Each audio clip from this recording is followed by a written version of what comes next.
Many of you have joined us for Lunch and Learn. Same old thing we've been saying all year. We are recording this. But the speakers are spotlighted, so you're not being recorded. If you are an OLLI member, you're just able to watch and participate. But because we're recording and because we have such a large group, the best way to ask questions is through the chat. And the nice thing about that is you can put the questions in the chat as soon as you think of them, and you don't have to hold on to those questions until the Q&A time gets here.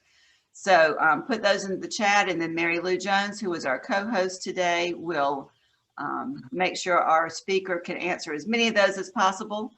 And we are grateful to the Lunch and Learn Committee for putting together such a great calendar of Lunch and Learn events, and glad that you've all joined us.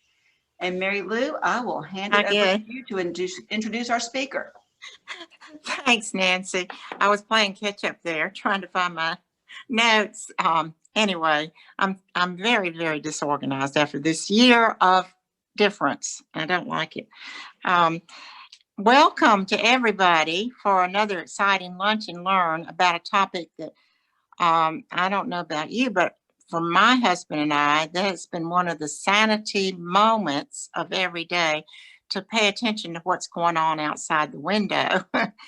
And one of my favorite people that I've gotten to know lately is head of the South Carolina Wildlife Federation, or one of the heads.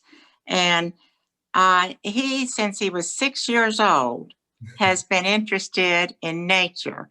He told me that his first experience was just being so enamored with a green snake. He didn't understand why some of his friends wanted to go on a hike and look for birds, though. So I hope you'll tell us a little bit about that experience, and also the fact that the South Carolina Wildlife Federation is 90 years old this year. This is something to celebrate. Jay has been helpful too in helping my community organize a wildlife habitat community with the National Wildlife and the South Carolina Wildlife Federation.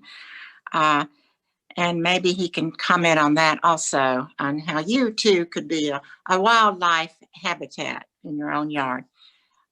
Thanks, Jay, for coming, and take it away for us. Can you hear me, Jay?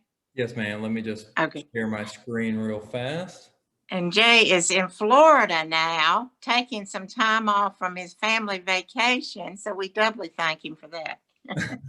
Hey, thanks, Mary Lou. You're one of my favorite people too. You're just fun. And you know what? You said you're a little disorganized, and last year was kind of crazy. So it made me think about this picture that I started off with. So that wood duck is a little disheveled, and just, you know, that eye is just a little crazy looking, and it looks like how a lot of us felt last year. So I'm hoping that y'all are feeling better this year, and at least have a good routine down. So we had a long winter and it was cold and wet, but now, man, spring's been so great. So I hope y'all are getting outside and enjoying it. It doesn't matter if there's COVID or not. Whenever you're out in the woods, I think everything's just fine. So yeah, if I can go ahead and just start, I will. And if y'all need something to say, or if you have something to say to kick this off, you know, other than what you just did, Mary Lou, just interrupt me, and I'll stop talking. But yeah, I appreciate it. Yeah, we just turned 90 this year. So we were started by hunters and fishermen 90 years ago, and we've just kind of morphed into this all-encompassing organization. So it doesn't matter if you're a hunter, a fisherman, a bird watcher, a spider lover, a snake lover, an oyster lover. You know, we love all the outdoor lovers here in South Carolina, and everybody is welcome. So let's see here. Let me go to this next picture. And I am Jay Keck. I'm the Habitat Education Manager. Sarah Green is the director. She is the head. She is, she's been with us for 22 years. She was an intern when she started with SCWF, and now she is the director. So She's awesome. We have a really good team. Angie is our marketing rep. And then we have a couple contracting biologists as well too, and a lobbyist. We share the one with South Carolina Audubon, and we get behind those really good laws or pitches for wildlife conservation.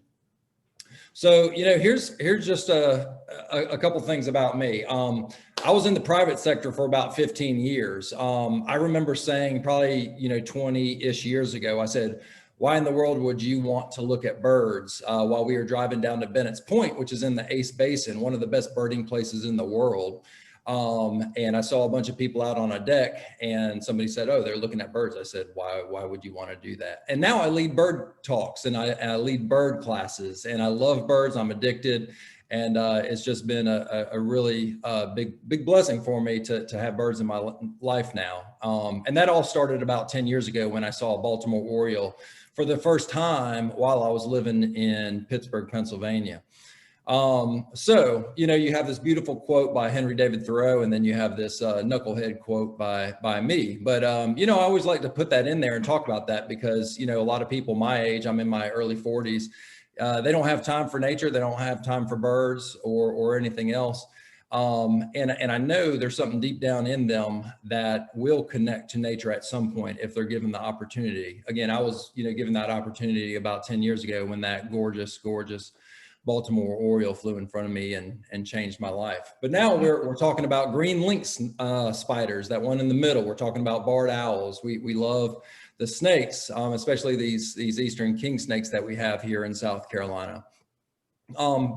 And as Mary Lou suggested, that you can certify your yard, or you can certify your community. Paris Mountain is either certified or becoming certified, and y'all are doing really, really good things over there for wildlife and connecting the community to nature and conservation through that program. So if you haven't certified your yard yet, go to the National Wildlife Federation's website. Here's a link right here. But you can just Google it, certified wildlife habitat or backyard habitat, and it should take you right to it. And as long as you provide food cover, a place to raise young, water, and you practice some sustainable gardening techniques, you can certify your yard, and it only costs, I think, $20 or $25 to do it. It's no annual fee. It's a one-time thing. And every yard that gets certified here in South Carolina, we get $5 out of the deal. So, if there's 500 or 600 or 700 yards that are certified in a year, that's a nice little supplemental income for us, and we get to do some cool things with that money.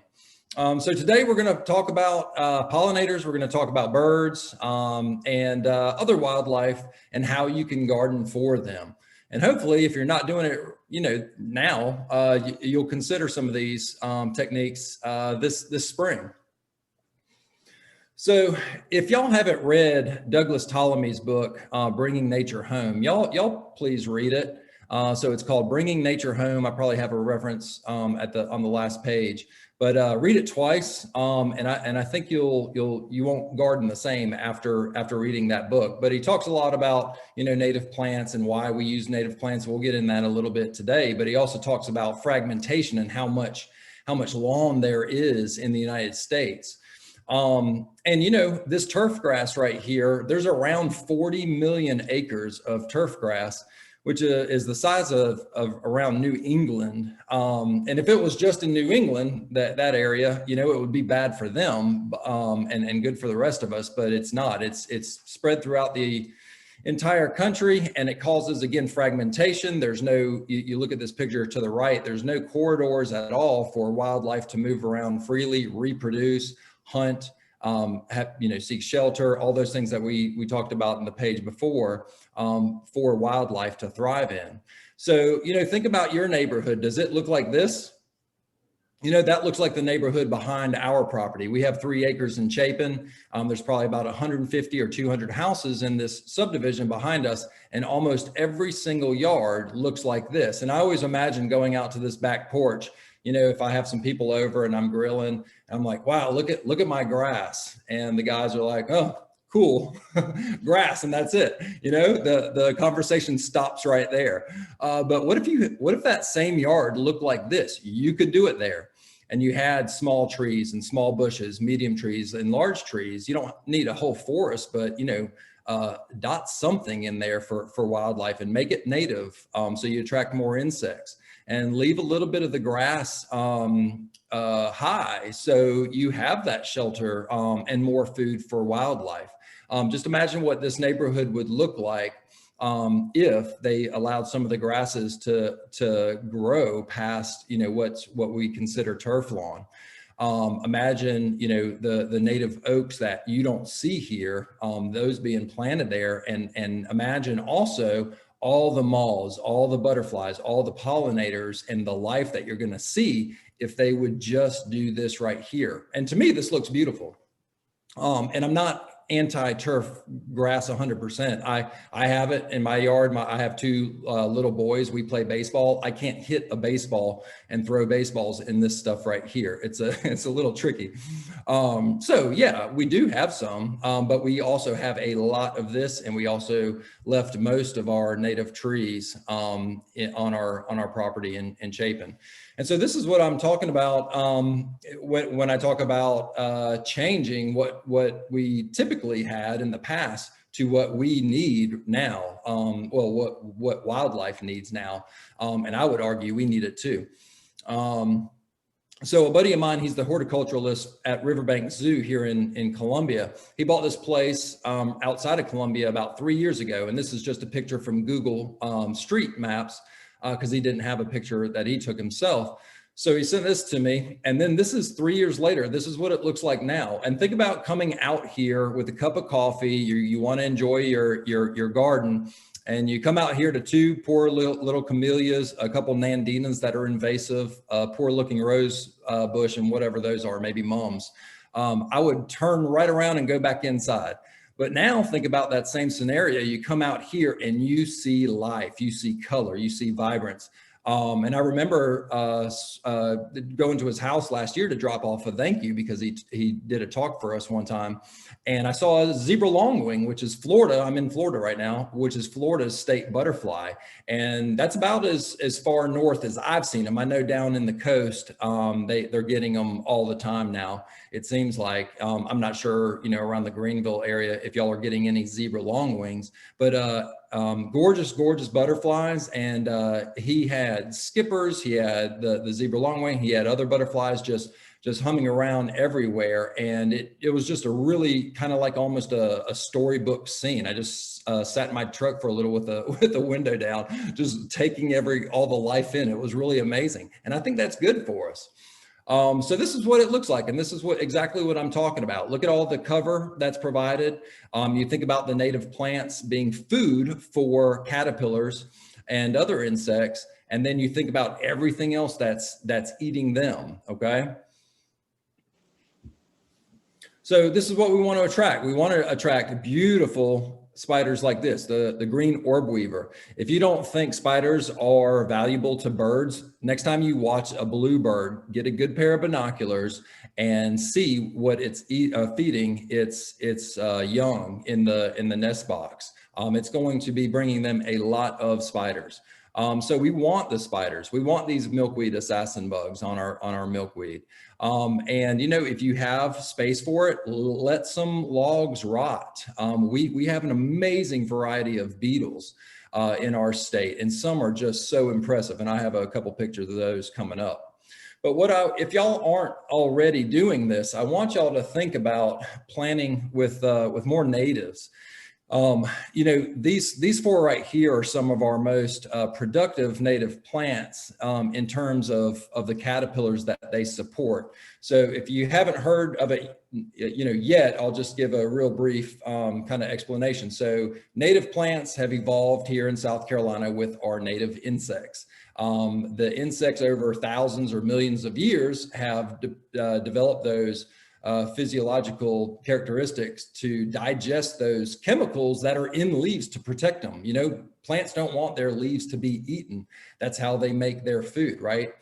That's how they convert that energy from the sun into food. So they have those protections there for that, those defenses there. But, you know, over through evolution and over, you know, thousands or millions of years, insects have developed those characteristics where they can digest those chemical components of some plants. Now, goldenrod is fantastic because over 100 different moth and butterfly caterpillars, the larvae, can digest those leaves, okay? And that's not the one that everybody's allergic to. It's visible at the same time that ragweed is blooming, and so goldenrod gets a bad rap. But that's, again, not the one that everybody's allergic to. So if you don't have goldenrod on your property, get goldenrod. You'll have more moths, you'll have more butterflies, and you'll have more birds, okay? New England aster, or, you know, asters in general, the species, they support, again, over 100 different types of moths and butterflies. Joe Pye weed, I think that number around is in the 40s. And I think the common violet, you know, if you have a kind of a shaded area, or you have a woodlot, maybe with a little creek running through it, a river, a stream, you know, if you don't have any common violets, plant some. It's a host plant for around, I think around 40 different types of caterpillars. So think about the caterpillars, again, as bird food. I'm a bird guy, so I'm always selfish about this, but I always, you know, want more caterpillars to feed my birds. Although, you know, my family and I, we love looking for those caterpillars. Again, look at all this color, you know, and we're not just talking about color in flowers, but look at all the color in the moths and butterflies. And then we'll, again, talk about the birds, and the caterpillars can be absolutely stunning too. So it's like, for us as a family, it's like a treasure hunt every single time we go out. And I know it sounds corny, but that's what it is. So we have a Luna moth. You know, one of its host plants is the sweet gum. And we built our house in Chapin 6 years ago, and the builder, you know, wanted to cut this giant sweet gum out of my front yard to the left of the driveway looking out. And I told him three times not to touch the tree. And I told him why. But it's one of my most productive trees in terms of birds. You know, they come to those seed pods, those balls. But they also come to eat the caterpillars that are chewing on those leaves. So the Luna moth is one of those caterpillars. And then the moth itself, you know, one day I saw a male northern cardinal just lunge into a tree, and it tackled a beautiful adult Luna moth to the ground and consumed it right there. So think about all that nutrition, think about all the fat, and think about all the protein that one cardinal got from that power-packed pocket of moth that was the Luna moth. Eastern tiger swallowtail, one of the, and that's our state butterfly right there. It's a gorgeous one, very, very big. Is one of the host plants is tulip poplar. Black cherry is another. It has a variety of host plants. Unlike this one, the zebra swallowtail, and that's not the one I was talking about before. I was talking about the zebra longwing. But as long as you have pawpaw on your property or around your property in a park, Lake Conisty might have a bunch of pawpaw, you're going to find these beautiful, beautiful zebra swallowtails. Everybody knows, or most everybody knows, about the monarch butterfly and its host plant being milkweed. So if you don't have milkweed, incorporate that in your garden. And Gulf fritillary, one of the easiest ones to attract and see this in action is the Gulf fritillary. Just plant some passion flower vine. We call them in the South maypops. If you have any little brothers, you know, throw maypops at them. That's what I used to do. He's 6 years younger than I am, so he didn't have a choice. And that was really fun for me, but, you know, maybe not for him. But passion flower vine, great one. You'll see these Gulf fritillary butterflies go into it. The mother, you know, the females laying their eggs.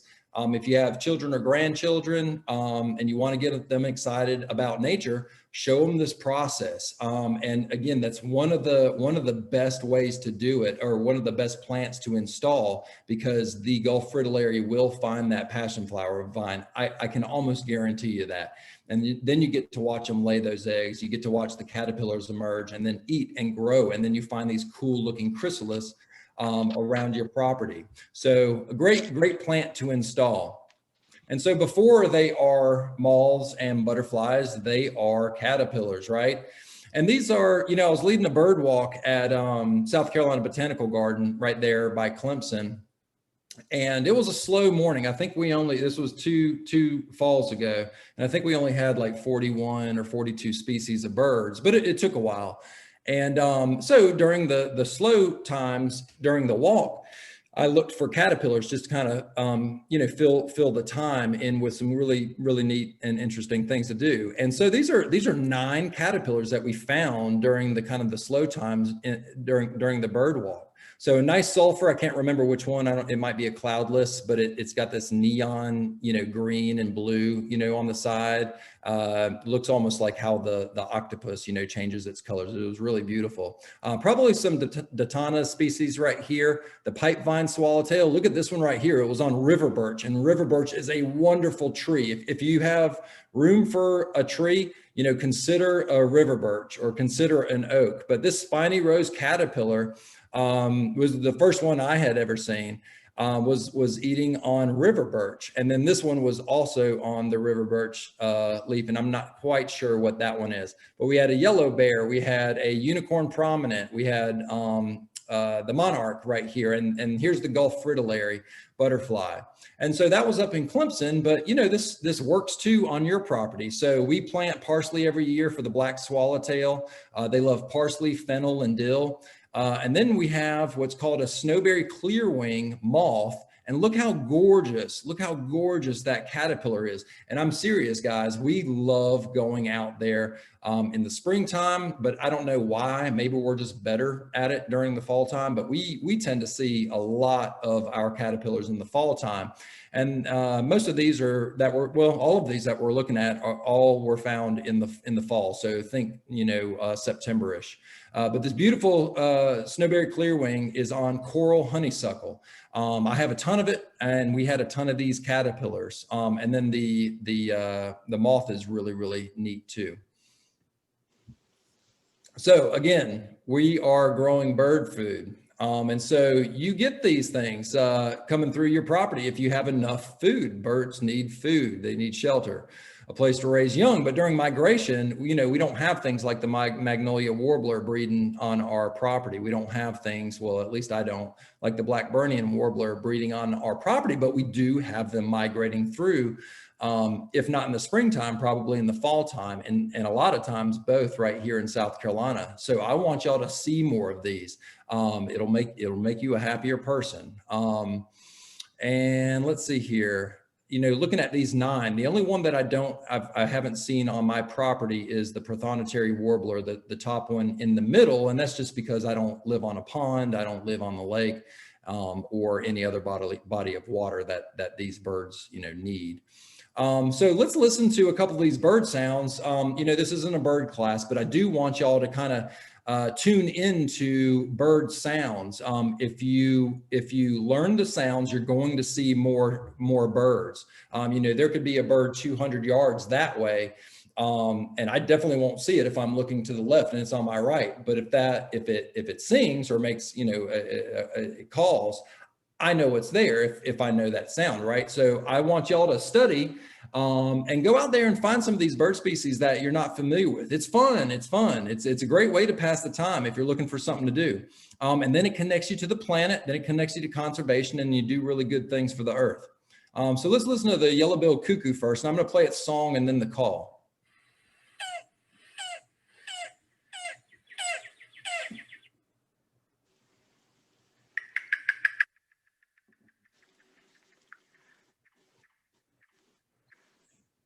Doesn't even sound like a bird, does it? Sounds like a monkey swallowed a frog or something. And now let's listen to the black and white warbler, one of my favorite birds. And they breed where you are. They breed where I am. And if you've never seen this bird, it's spectacular. It looks like the zebra swallowtail butterfly. It's the black and white warbler, or it could be considered the zebra warbler, right? And it has a sound that sounds like a rusty wheel rolling down a mountain really quickly.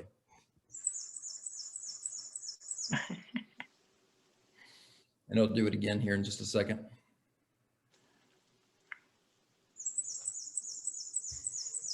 So, I have a silly saying that you won't see what you don't see, but you might see what you hear. So learn these sounds, or even if you don't know what it is, if it sounds like something that you've never heard before, go find it.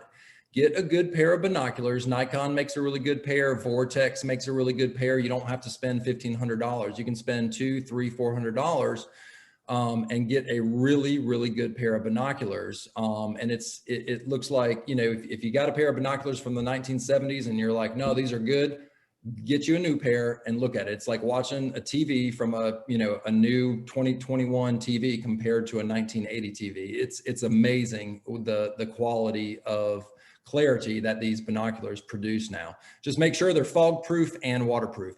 And here's a really cool one. I always like to incorporate this because it's funny. So the white-eyed vireo likes shrubby areas, let's see, kind of edges of fields, but it can be seen in the middle of a forest too if there's like some thickets around.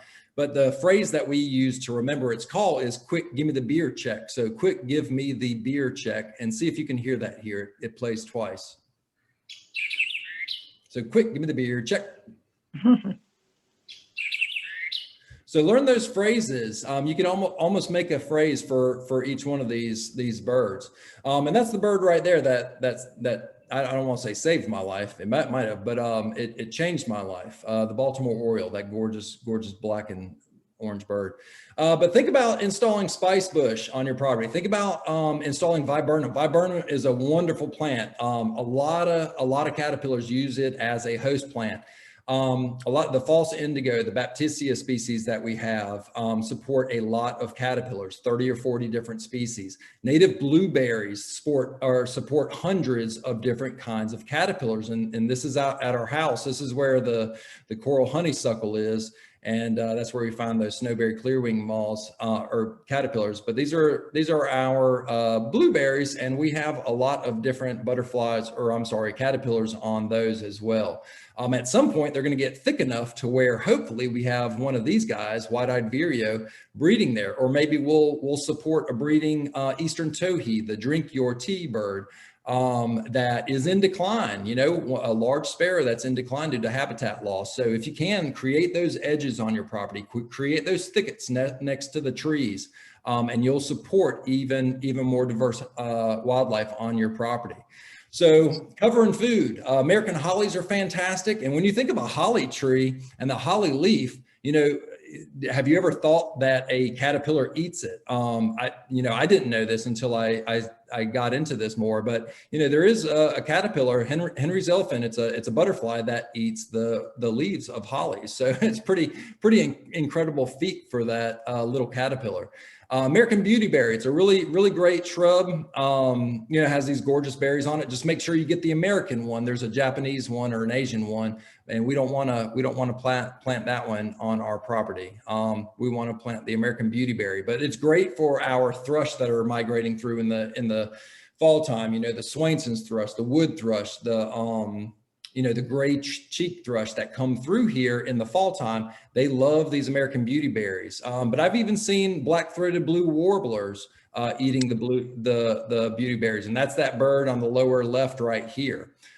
So great plants to install on your property. If you have a wild place on your property, or you want to create a wild place, plant some blackberries. Again, they're a host plant to numerous species of moths and butterflies when they're in their larval stage.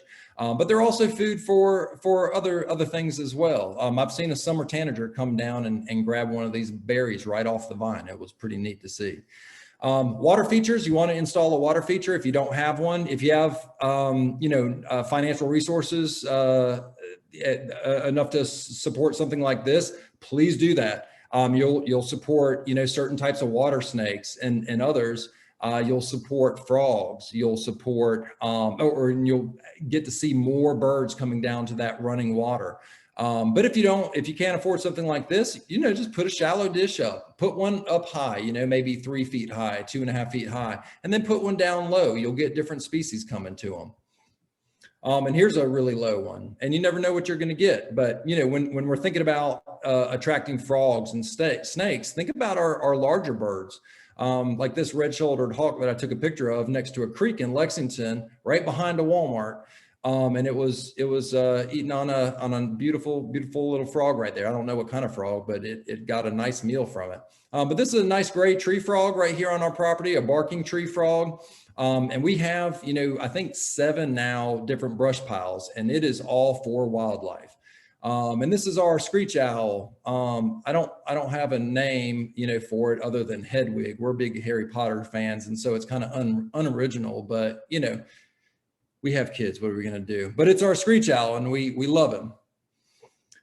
So think about, if you have a place for this, think about installing more brush piles. This is just a couple of them from our property, and you're going to support opossums. You're going to support some skunks, and those eat snakes. An opossum eats around 4,000 to 5,000 ticks a year. Think about that being a Lyme disease, deterrent in your area. And these snakes are eaten by both of these. Those snakes are very, very small when they're born. And they're being eaten by turtles. They're being eaten by other snakes. They're being eaten by tons of birds, not just the big raptors, but they're even being eaten by, something as small as a bluebird. I've seen it before. And if you have a chance or have a space for this as well, clear out a little area on your property. Don't have any grass, don't have any shrubs, just leave it bare, and you'll get some really neat bee species that will bore into the ground, and you're supporting pollinators as easy as that. So really, really neat ways to do it. Most people don't like brush piles because they attract snakes. And we'll get into that in just a little bit. But these are some of the great beetles that we have here in South Carolina. Nice little Eastern Hercules beetle, a Triceratops beetle here, a beautiful stag beetle that we saw while I was leading a bird walk. But you need decomposing matter. You need certain larvae of these beetles take 3, 4, 5 years to develop in that rotting log. So you have to have something sitting there decomposing for years and years and years. And a lot of people like to get rid of that stuff because they think it looks better. But my thing is that they don't appreciate the wildlife enough that rotting area or that rotting material is supporting. So get to know what's being supported in those kind of what we consider unsightly, materials that are on your property. This probably doesn't look great to a lot of people, but it's super important for wildlife. We're having a wall built right now on our property to eliminate this water issue that we're having. And we intentionally asked the contractor to leave gaps. And this is the God's honest truth, y'all. He was about a week and a half in, and he called me all excited. He took a video, but we had an Eastern king snake that disappeared into the wall. And he thought we were crazy, wanting snakes on our property, but he was really excited. I said, do not kill it. He said, no, it's already in the wall. He was like, I know it's an Eastern king snake. And he was like, I know you. So no, I didn't kill it. So he got excited. We were really excited about having a king snake living in our wall, at least, for that time. And we're going to be supporting all sorts of reptiles and other things, insects, because we left those gaps in that stone wall. We're going to have a lot of these little Decay's brown snakes. And guess what? That is getting eaten by frogs. It's getting eaten by other snakes. It's probably getting eaten by praying mantis, to be honest with you. And think about all the birds that like that 8, 9, 10, 12-inch skinny snake right there. If you haven't done it already, go to this website or just Google snakes of South Carolina and Georgia, and it's going to pull up it's going to pull up the Savannah River Ecology Laboratory. And then you just click on the herpetology section, and it's going to, open your world up to all the herping that we have here in South Carolina. But, people need to learn that this isn't a copperhead. This was a beautiful, beautiful juvenile corn snake that was killed. A friend of mine sent this to me, that picture, and she said, hey, what snake is this? And I said, it's a juvenile corn snake. And I said, is it dead? She said, yeah, I was out in my front yard, and a guy came by in a truck, got out, killed it, and said it was a copperhead.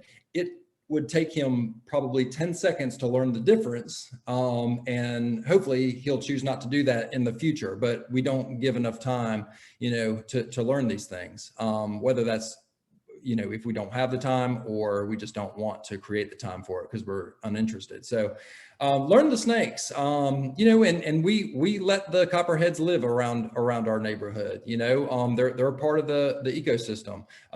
You see a little baby copperhead that big, it's being consumed by many, many, many things out there. It's an important food source for other wildlife. But you see these, you see a copperhead, you see these Hershey Kiss designs on the side. And so that is what you're keeping an eye out for whenever you're outside and you see snakes. So if you see the Hershey Kisses on the side of the snake, it's a copperhead. Nothing really has that. We have the water moccasins. Y'all don't have to worry about those, but just take a little bit of time to learn your snakes. We only have between 30 and 40 snakes here in South Carolina. So it's really not that hard to learn. But I'll let y'all go back to work, but I did want to leave you with this one quote that I absolutely love. But it's in the end, we will conserve only what we love, we will love only what we understand, and we will understand only what we are taught. And I want y'all to think about that. And I want y'all to think about getting out there and teaching, some kids, teaching your neighbors what gorgeous animals we have and the easy ways, there are to protect these animals. And finally, I just wanted to have a couple more pictures here of some of the birds that we have in South Carolina. You have this nice little garter snake. But just take a peek at the challenges that wildlife face. The window strikes are a big thing, and there's products out there if you are losing birds due to window strikes. You can go to Kaleidoscape, you can go to some other websites, and they have some great products out there for you. But they kill about 1 billion birds per year in the United States alone. So think about that. That's 1,000 million birds die per year in the United States due to window strikes.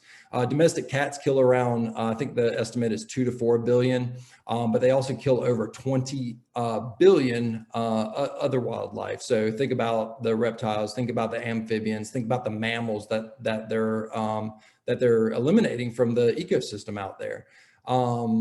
Habitat loss and fragmentation is a really big challenge. Obviously for wildlife, that's probably the #1 challenge, right? Climate change, but I'm not going to get into that. Y'all can do your research on that and come up with your own opinions. But create backyard habitat for your wildlife. Even if it's a little patio, you can do something in planters. Go to a school and help them. There's a lot of public schools that don't have funding here in South Carolina. That gives a lot of people an opportunity to help those out in the community. Get more kids involved, get them connected to nature. Talk with friends and family about it. Don't be bitter and sad and beat, because nobody cares about nature. Get them, get them a little tipsy, give them a little bit of wine and some cheese and some prosciutto and have some fun with it and get them started off on a good note. And again, read Bringing Nature Home a couple times at least, and do it with a pencil or a highlighter. And he also came up with another book last year called Nature's Best Hope. If you've read Bringing Nature Home twice, read Nature's Best Hope. And it's another great book by the same author that'll just kind of reinforce what we're talking about today and how you can help out wildlife on your property. So I'm going to stop talking. I know y'all have to go back, but I will hang out until and answer questions that y'all may have.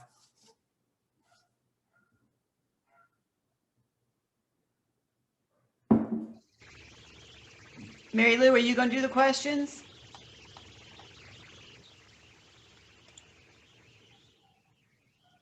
Well, I'll start while we're waiting for Mary Lou to get unmuted. Mary Lou is muted, okay, I there she think. is. I had to get the screen to unmute. Okay, I'm so sorry.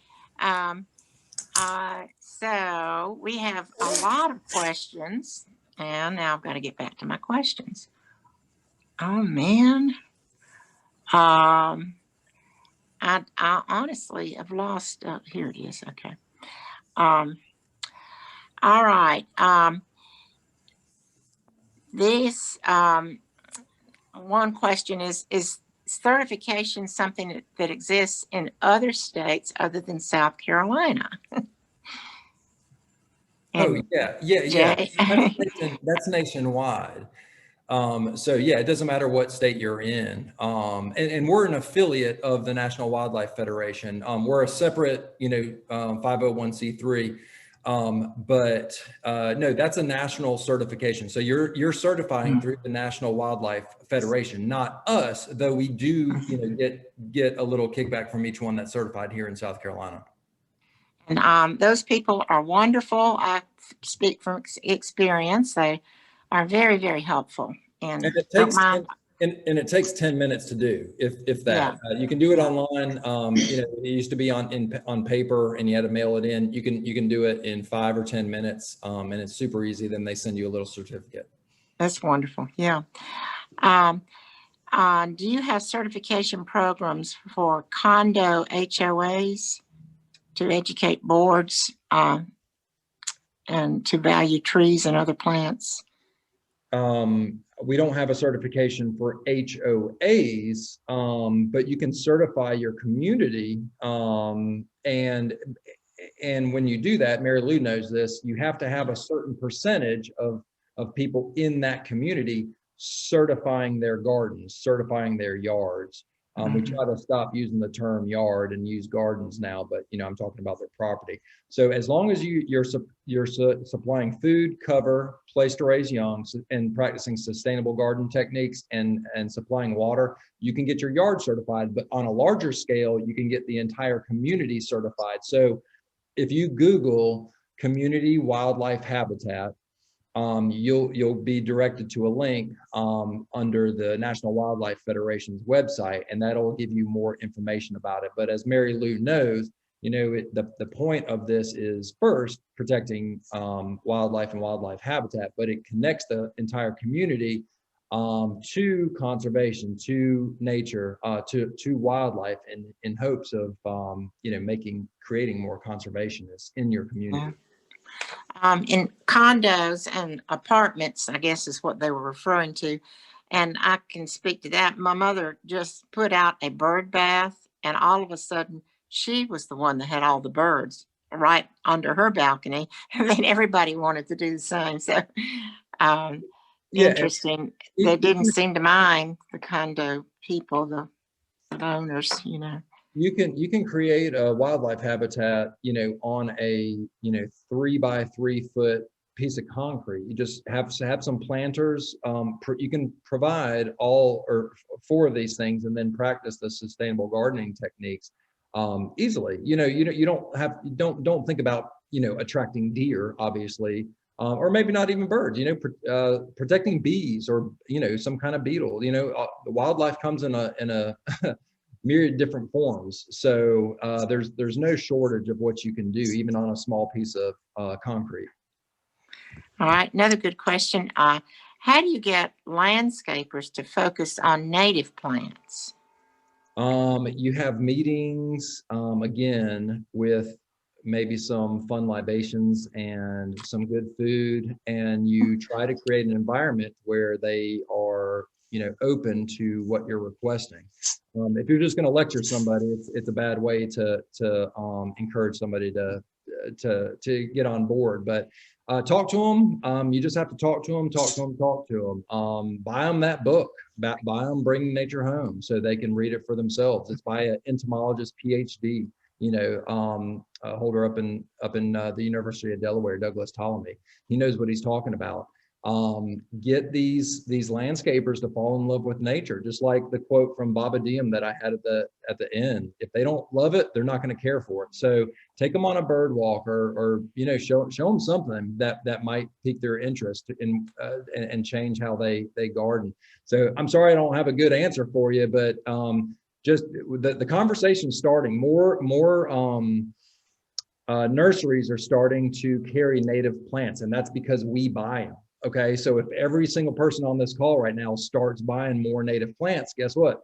They're going to start installing them more, because that's what we demand. That's how it works in our country, and that's a good thing. That's a really good idea.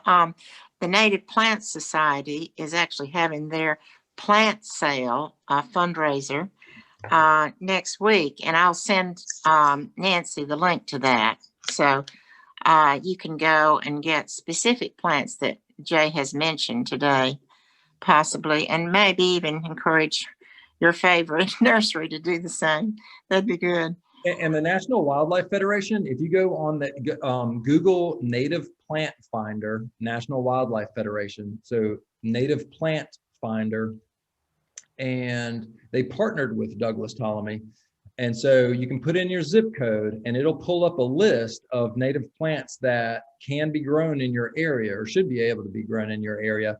And many of them have how many caterpillars will use that particular plant in your area as a host plant. So, if you put in, Baptisia alba, white indigo, if that grows up there, I would imagine it does.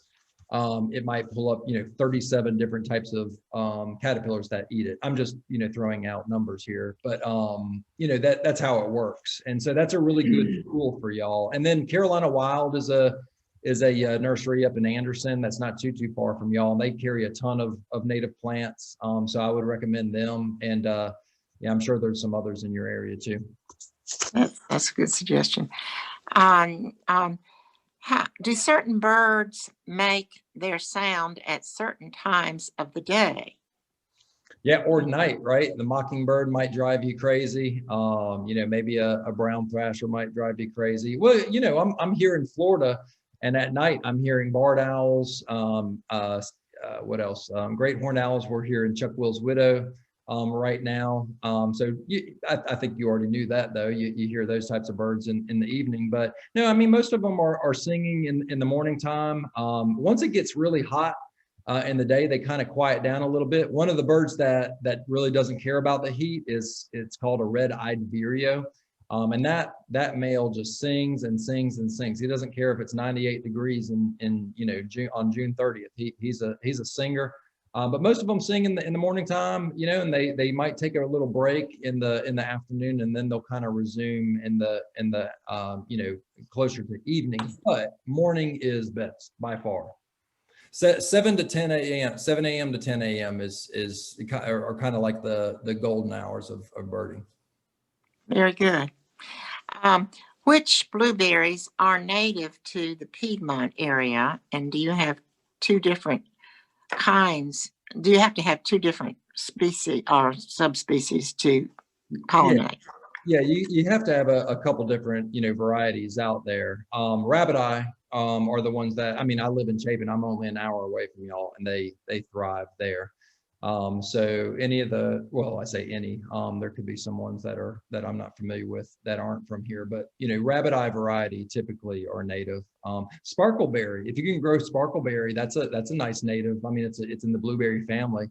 It has the same kind of bell-shaped white flowers. It produces a little purple berry. They're kind of seedy and they don't have much flavor. But the birds love them. It's a host plant, right? So we're always thinking about bird food, not in the form of berries so much as we are, insects and caterpillars. So sparkleberry is a great addition to that. Rose's blush is a miniature one. I want to say y'all can grow that there. I know I can in Chapin, so I would try it. It's a short one. It only gets about 4 feet tall and 4 feet wide. So if you have a small place or space, it's a wonderful plant to install. We're doing a 70-foot pollinator garden at Chapin Town Hall, and I purchased 8 of those for the project, to kind of line the fence with. But the pollinators will just come to that plant, and it's really amazing to see how much movement and life you see around those flowers. It's a good plant. Say that plant name again now. Yep. I didn't. Yep, it's Rosa. What's the name of it? Yep, ROSA''. So Rosa's blush, BLUSH. It's just a miniature, blueberry. Okay. But any of the rabbit eye varieties, but again, I say the word any, but many of your rabbit eye varieties will work just fine right here. Okay. All right. And our final question, can most of the plants you mentioned survive and thrive in shady conditions? I would have them at least on edges. You know, a lot of these, this is a great shade loving plant, you know, dappled sunlight. You know, you find these in wood lots, especially around creeks, you know, or common violet. Joe Pye weed, you know, goldenrod, aster, they need some sort of sun. So you'll find these, you know, in roadside ditches sometimes, especially the Joe Pye weed. They like wet areas or damp areas. But all three of these can survive in the same location. But you know, a lot of these like sun, this probably can tolerate more shade, the Joe Pye weed, than, you know, these two. But I know the one right here, the common violet, that's, you know, that can easily grow in shaded areas. There is a great online nursery. It's called New Moon Nursery. I am almost positive that's what it's called, New Moon Nursery. And they give a lot of information on that question, you know, where can these plants be grown? Give me just a second. New Moon Nursery. Yeah, that's what it's called, New Moon Nursery. And they go to the plant list and then click on native plants. Let's see, bird and butterfly and bug gardens, North American native. So go to New Moon Nursery, go to North American native, and just explore it. And you will find probably more plants than you can install on your property on that website for a shaded area. Okay. Let me see. We have a couple more minutes. If anybody has a question you did not put in chat, can we take those? Let's see. I guess we'll ask you to raise your hand. Or just unmute yourself. That'd be the easiest way from our setup. Jim Carroll asked a question. What bird seed do you recommend? I just use black oil sunflower seed, and then I have my suet cakes. But I take my feeders down. Well, they've been down because of the salmonella outbreak that we had throughout the entire country, killing all the siskins. But I won't put them up until probably October or November because they don't really need seed.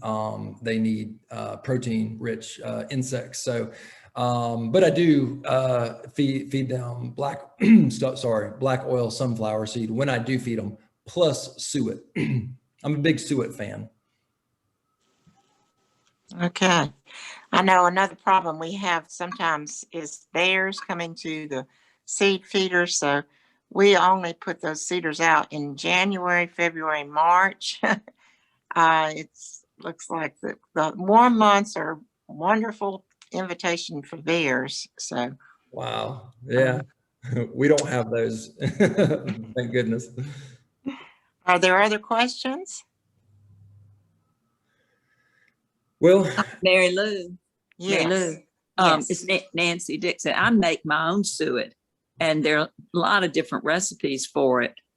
And I pack them in little square boxes. I've got little plastic refrigerator boxes, and you can freeze them, I think, and then put them out when you need them. They're fun to make. I love that. That'd be fun to put in the Ollie notes or something, if you don't mind. Oh, Because we have 24 people listening right now, and they'll all pass their notes on to other people, and you know how it goes. yeah. And we so became a wildlife habitat many, many years ago.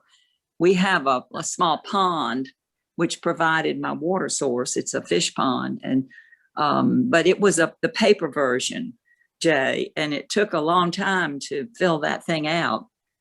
They wanted to know all our variety of trees and if we had cover for birds to nest in. And I sent photographs of my yard, but I have it's a metal sign that I have hanging in my backyard. So that's wonderful. I love it. You also can get a sign that you are a backyard habitat. I didn't mention that. a lot of neighbors are proudly displaying their signs. Yeah. We have signs. If y'all want to support us, we have, some things that you can buy on our website, some signs. We don't have well, we have a few bird boxes, but y'all are up in Greenville. We can't ship them. But, if you like our education programs, we give free programs to schools and libraries and churches and I don't know, some other areas or places. If you like that idea, please support us. I get paid, while I'm doing it, but we don't charge, for those public places like that. So, my biggest thing is creating people that are falling in love with nature. Because if you fall in love with something, you're going to care about it. Think about your family. Think about your spouse. Well, maybe I shouldn't use spouse, but definitely your kids, right? You're gonna take care of them.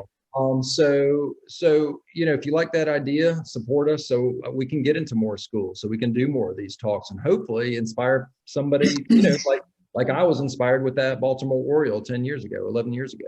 Please. I wondered, is South Carolina one of the oldest wildlife federations? You know what? We were created before the National Wildlife Federation was, so I would imagine yes. Wow, that's quite something. We need to all celebrate that. Yeah. With y'all. This has been absolutely wonderful, and I think we need to continue this conversation with future speakers. So I will so note. One little thing that we do at our place is we're not particular that our lawn be monospecies. There are many violets and clover and all kinds of different blooming things in the front yard. And we do love that. And so do the birds and the insects. So it's an easy fix, You don't have to do anything. The violets will come. Yeah. It's interesting. Thank you again, Jay. Thank you. Always. Go back and enjoy your family. We'll go Have find fun in the sun. manatees. Yeah, of course, we're having good weather here too, but hopefully we'll still have it when you get home. All right. Well, thanks for the opportunity. And if y'all have any questions or just want to reach out, just either call me or email me. Mary Lou, you can give my email out to everybody if you'd like, if they have any questions. Okay. Happy to help. Very good. Thanks again. All right. Thanks. You're welcome. Bless you. Bye-bye. Thank you. Thank you. It's great. Thanks.